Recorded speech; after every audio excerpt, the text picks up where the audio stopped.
I'm Mr. MegaManFan, and who's this handsome looking chap? Well, he's Dynamite Duke, of course. This is, unfortunately for me, only a loose cartridge that I picked up at a used game store, and you can tell it has been recirculated several times, had several different price stickers on the back, but it was very reasonable to pick up, so I couldn't resist it for the price that it was offered, and I went ahead and added it to my collection.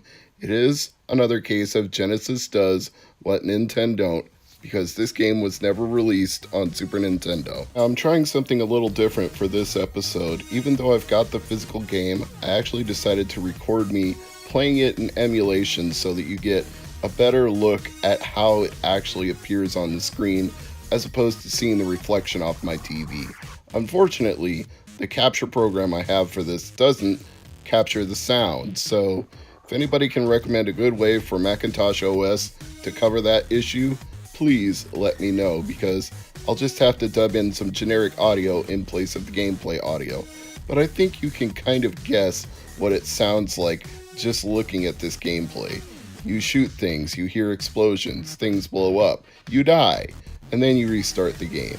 That's Dynamite Duke. It's kind of a Terminator 2 knockoff, although I think this game actually probably predates Terminator 2, if not in the arcade, at least in the home version, because this came out in 1989, and I feel like that predates Terminator 2, I should say. The original Terminator was early to mid 80s, but this definitely feels like T2, the arcade game, without the machine gun and the vibrating control that you hold. And that's one reason that I actually wish that had come out in the Nintendo 64 era, because then you would have had the rumble pack and your controller would have actually vibrated like the one in the arcade does. You do get power-ups as you play this game if you shoot the right targets. Sometimes you get extra bullets, sometimes you get extra health, sometimes you get an automatic machine gun, and that is pretty sweet because then you can sweep across the playfield and mow down tons of enemies at a time. That is definitely the preferred way to play this game. But because I'm just demonstrating it today, I'm not going to be doing my most optimal playthrough of this game. I can do better than that. I assure you, I can do better than that. Right now, you're just getting to see the features. You have to shoot the power-ups when they appear on the screen. One thing that would make this a little easier would be dual analog control. If you could point the gun with one and move your character with the other. Sadly, you have to do both at the same time with your D-pad, which I guess you can consider to be part of the challenge, but man,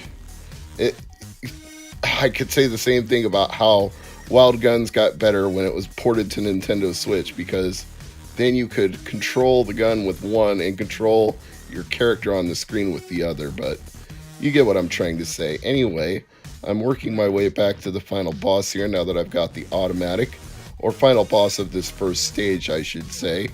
It's got these two gunners up here on the top, and then this tank in the middle. So you got to take out the gunners on the left and right first, and once you've done that, then you can concentrate on the tank. But unfortunately, I was not quick enough on the draw getting rid of those gunners, so I took a few more hits than I needed to. Interesting choice, by the way, that they made your body see-through so that you could actually see the targets in front of you as you aim.